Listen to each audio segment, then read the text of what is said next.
thanks to the Forum 6 Tamworth and Wagga Wagga and the Odeon 5 Orange. It's the Talking Flickster podcast with JT and Grant Lee. Hello, Talkin' Flicksters, and welcome to our Talkin' Flicks podcast. JT here with Mr. Lee. Are you warm, Mr. Lee? Good afternoon. I'm here. I may not be awake at the moment because I'm starving. I don't know what that makes me sleepy, but I'm starving. I haven't had lunch yet, so I'm still waiting. Poor diddums. And usually you always bring us something to eat, and I didn't see anything this week. I didn't see you bring anything this week, so... No, because you commented on my quiche last week.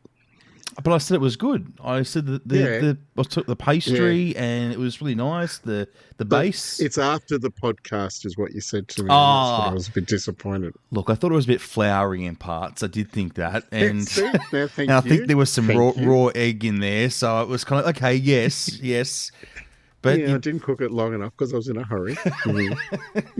Just do better. That's all I can say. Yeah, great to have you on board. And today, Mr. Lee, we are going back. What was the first Karate Kid? It was 1984. Yes. And you know what? And I'm going to say it now. Yes, I did have hair. And yes, I did see this movie when I was very young. Yes, and you did boogie at the school disco. So you're doing all those things. Yeah, we can talk about those moments anytime you want, Mr. Lee, in the next half an hour, okay? I'm sure at Talking Flickster would love to hear all about your high school days. I'm sure they do. Not. But the new Karate Kid Legends. But can I just say, before you go on, it was a totally different era back in the 80s. It was growing up as a kid in the 80s was unbelievable.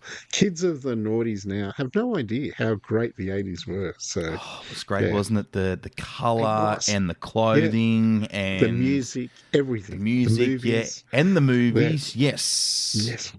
Yeah. Anyway, sorry, I digress. So, I know you like talking about your vintage. That's okay. This is nothing new. Karate Kid Legends. So, I guess the question is: we spoke about the '80s and how good the films were back then. How will this compare, Mr. Lee, to the OG? Is what I want to know. Yeah, me too. I haven't seen it as yet, so I'm going to find out from our Talking Flickster today, all what he thinks. So this will be very interesting. So. Cannot wait. We'll introduce our Talking Flickster after Mr. Lee. We have a listen to this.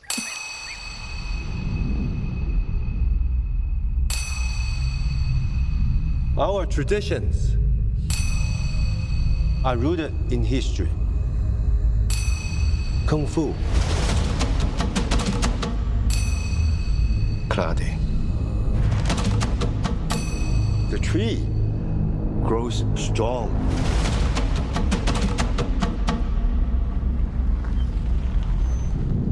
You knew Mr. Miyagi? I did not come looking for Sensei Miyagi. I came looking for you.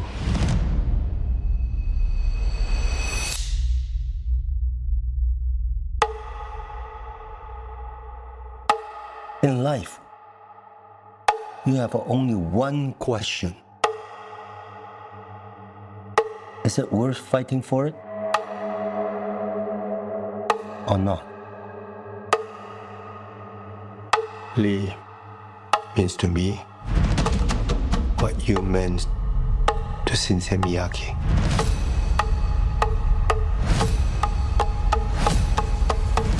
I'm doing this for all of us. Whatever it takes.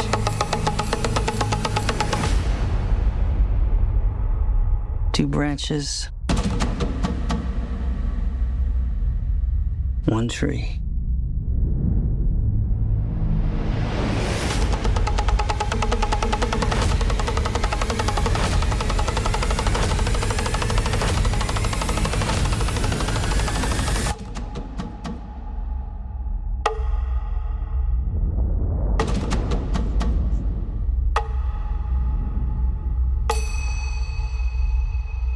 I just feel so oriental, Mr. Lee, don't you? I certainly do. I feel all kung fu fighting. Yes. All right, let's introduce our Talking Flickster for this week. It's Eli. Hey, Eli, welcome back to Talking Flicks. Thank you for having me. Great to have you back, mate. How have you been? Yeah, I haven't been too bad. It's been sitting in my room, pretty much building Lego, and that's about it. Oh, I like the sound of that. That's really cool. Well, what kind of Lego are you building? Like, what's your most recent project? Galactus from the Fantastic Four. Oh, that is one movie I'm looking forward to as well. Yeah, he's sitting on top of my Avengers Tower right now. Oh, you're so creative, Eli. I can tell you now. I was always crap at Lego. I still am. I lose all the pieces. No good. But I'm sure Mr. Lee was much better, weren't you? I bet you're a little... You know what? I actually had space Lego when I was a kid. Doesn't surprise me. I loved my space Lego because I love space, anything to do with that. So, did you have the Doctor Who set? Yes. Yeah. I bet you still got it, don't you?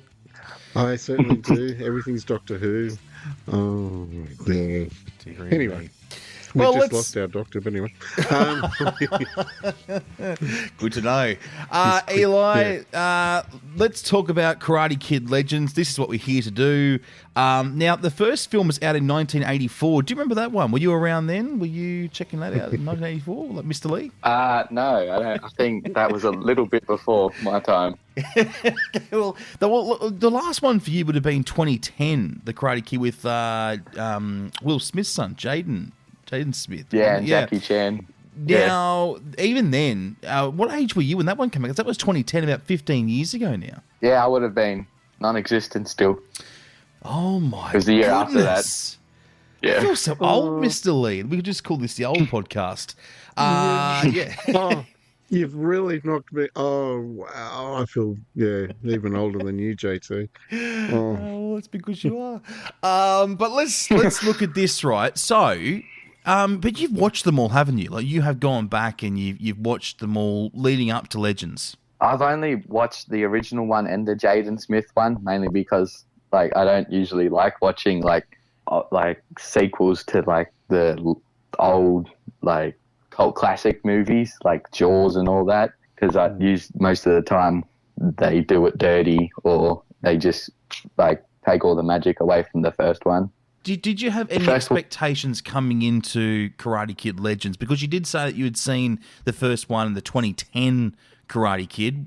How did you feel coming into this movie? Well, I didn't think that they would be, because I hadn't seen, I'd only seen one trailer for it before I went and watched it, and that's usually something rare for me because I will see the trailer and research the hell out of it and then just know the whole thing. That's what I hate about myself, researching everything. But they combined the universes. Well, not universes. They were probably in the same one. Like Jackie Chan and the Ralph Macchio are in the same kind of place now.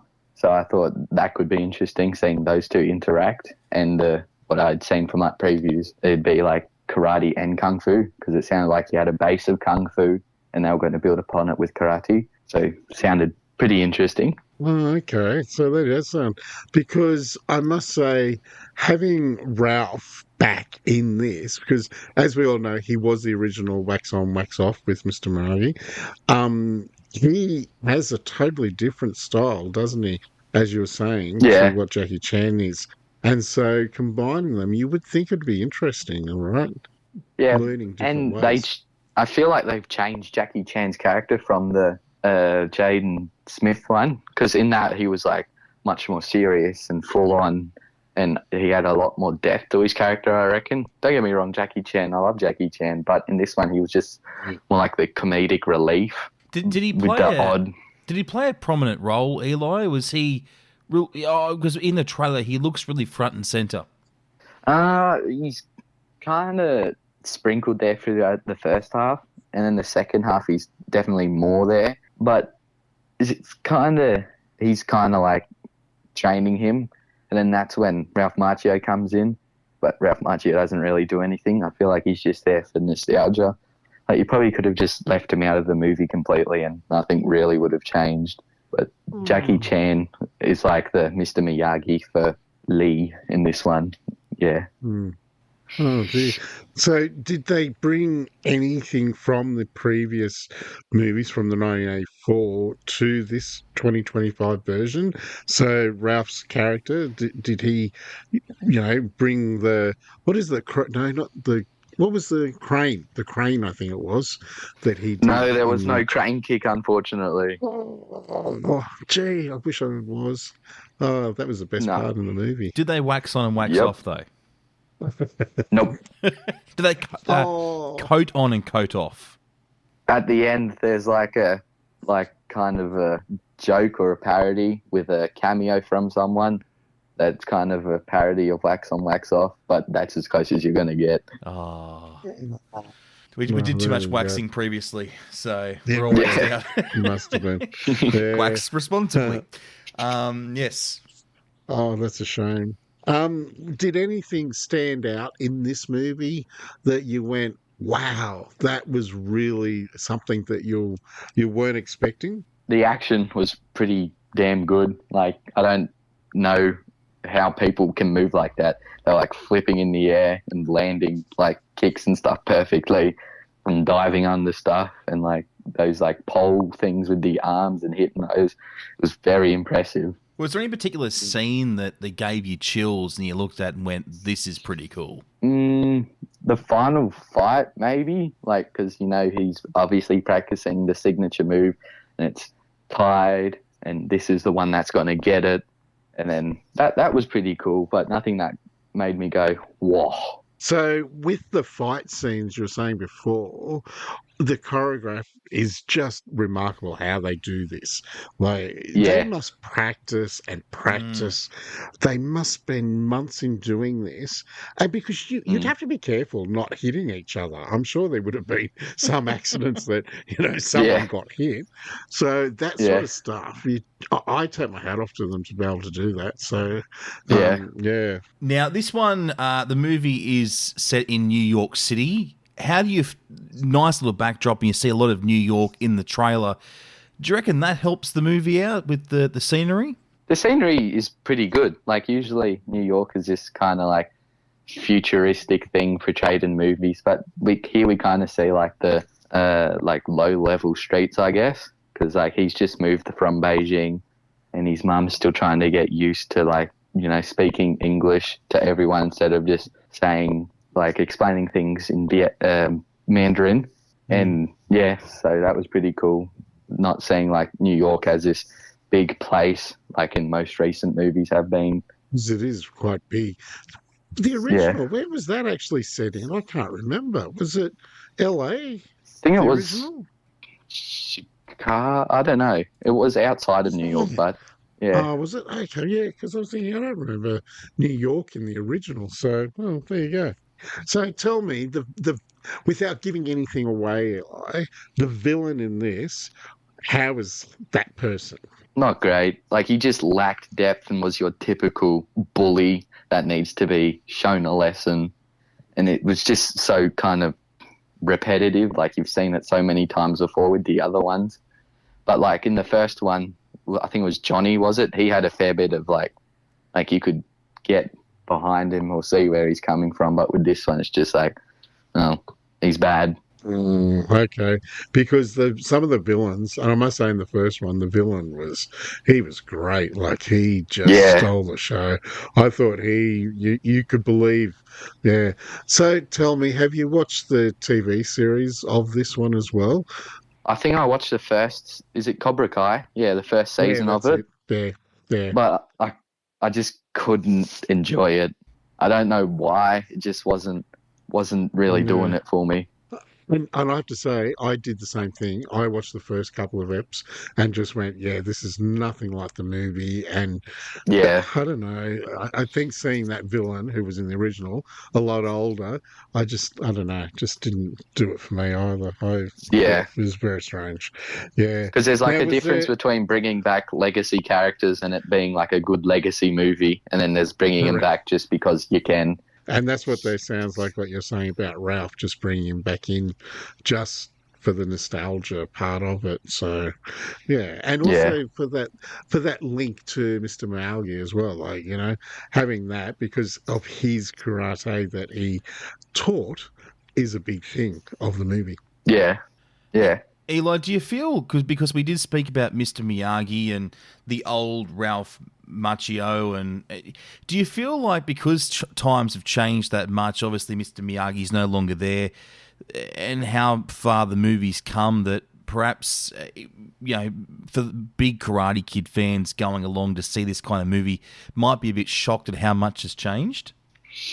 Yeah, probably, because it's definitely a lot more modern with like the cinematography, the music, and the action and the acting and all of like that. It's kind of all modernized now because you can't get back the Miyagi magic that was in the first couple. Like he was like the main, like he probably was the main character for a lot of people instead of Ralph Macchio. Yeah. But do you feel, because you're about 15, is that right? 14, 15? 14, yeah. So how were you introduced to Karate Kid? How did it come to you? Because people of your age would be seeing a completely different, it's a whole new bunch of fans realistically that are, this is who the movie's being, I guess, released to, and not just old fans, but also new ones that may not have seen all those old movies.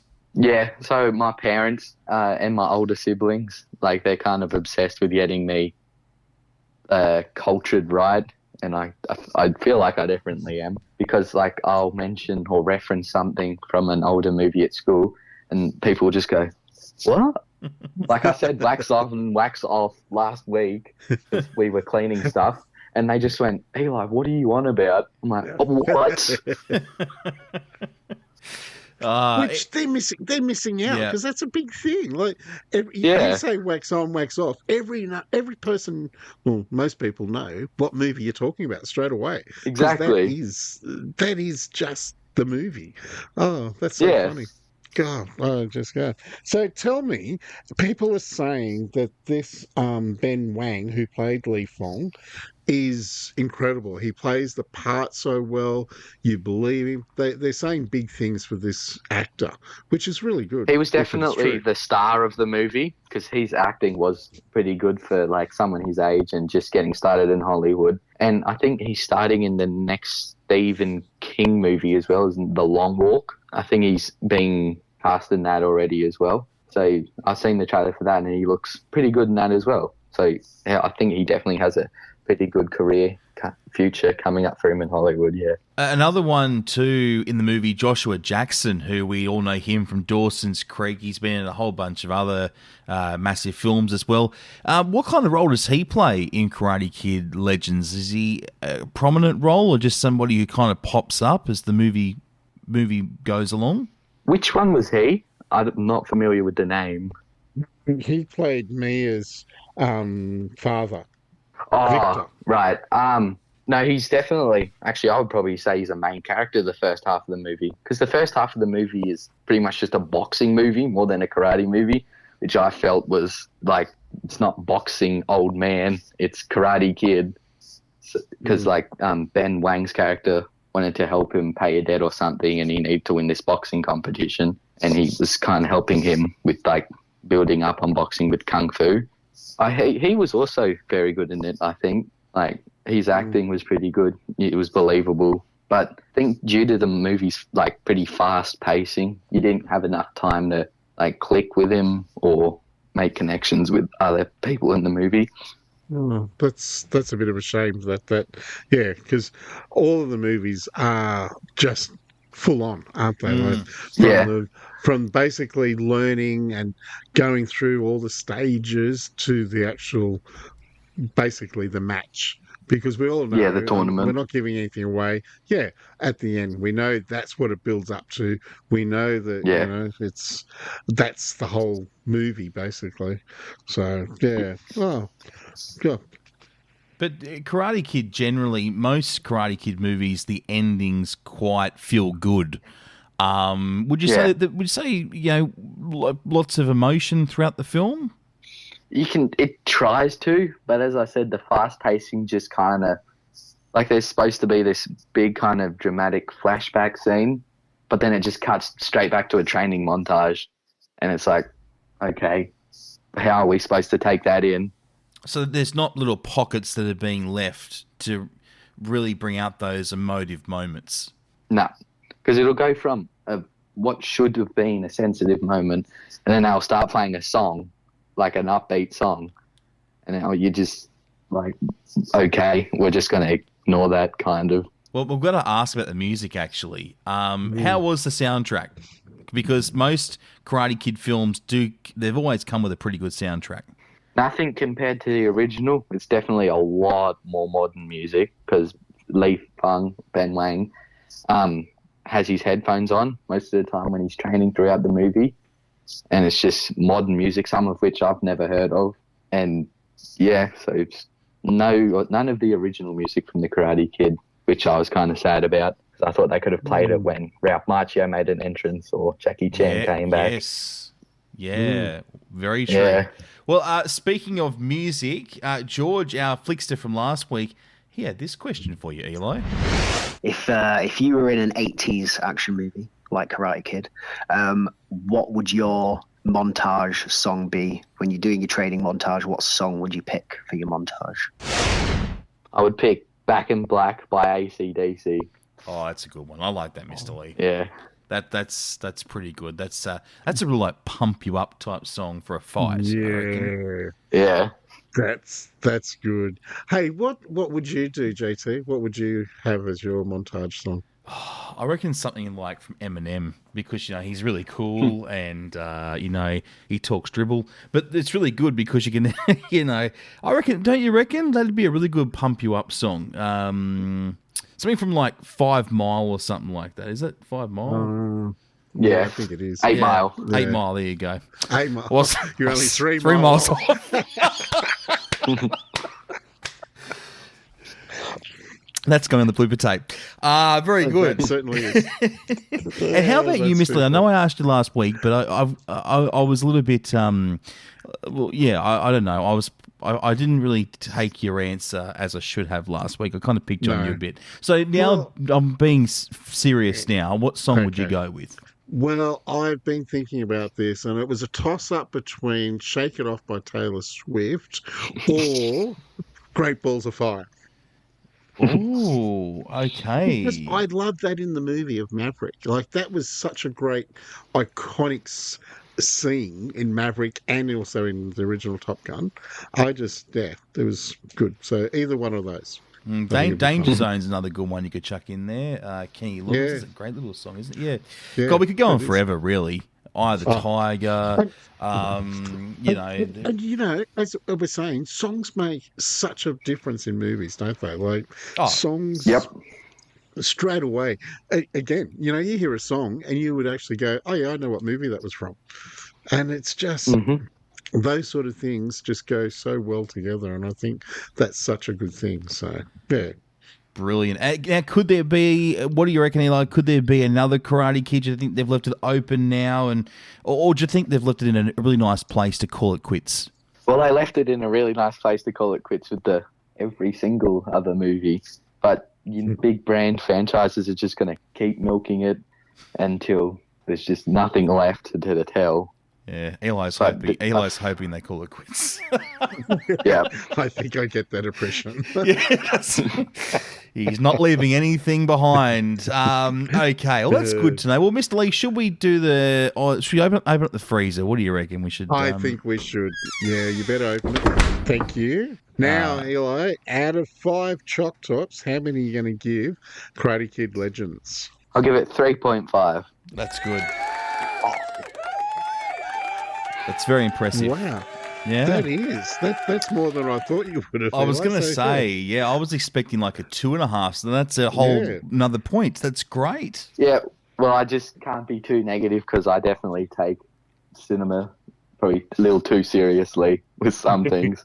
Yeah, and you know what? The way I see it is if you came out of that movie going, it wasn't that bad, then it's definitely worth a really relatively good score. I mean, Mr. Lee loved Final Destination. He still gave it a 2.5, which I think was a bit rough, in my opinion. But that's okay. Now, if you want to be a Talkin' Flickster like Eli, and again, we want you to come on and give us your impression of the movie, your thoughts.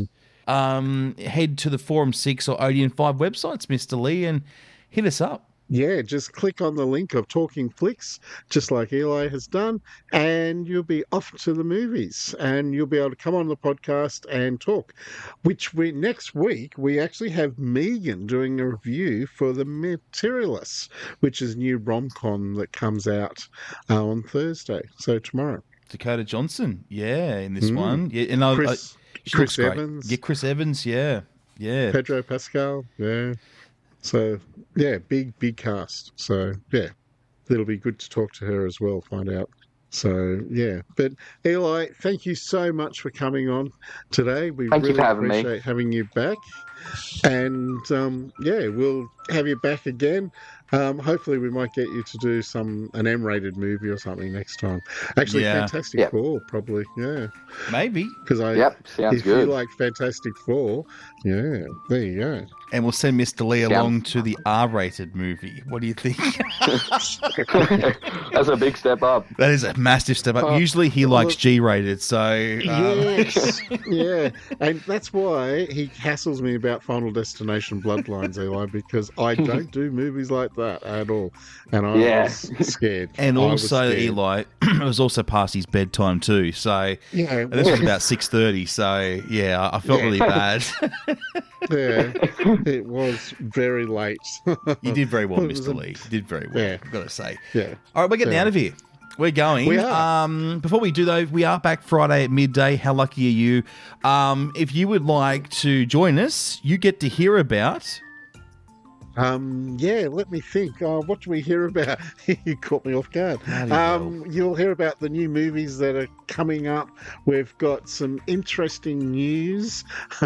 You're not selling it to me, Mr. Lee. No, it's not doing it for me. I'm so sorry. Look, we've got How to Train Your Dragon, and I've got some news on Legend of Zelda. You threw me in there. I couldn't find my sheet. So this is woeful. I'm going before this. No one's going to tune in if I keep this going, so we're getting out of here. No. I'll catch you Friday midday. Bye. Bye. Want more Talking Flicks? Get your fix with every episode anywhere, anytime. Just search Talkin' Flicks on Apple Podcasts, Spotify, forum6.com.au or odeon5.com.au. Until next time, we'll see you at the movies.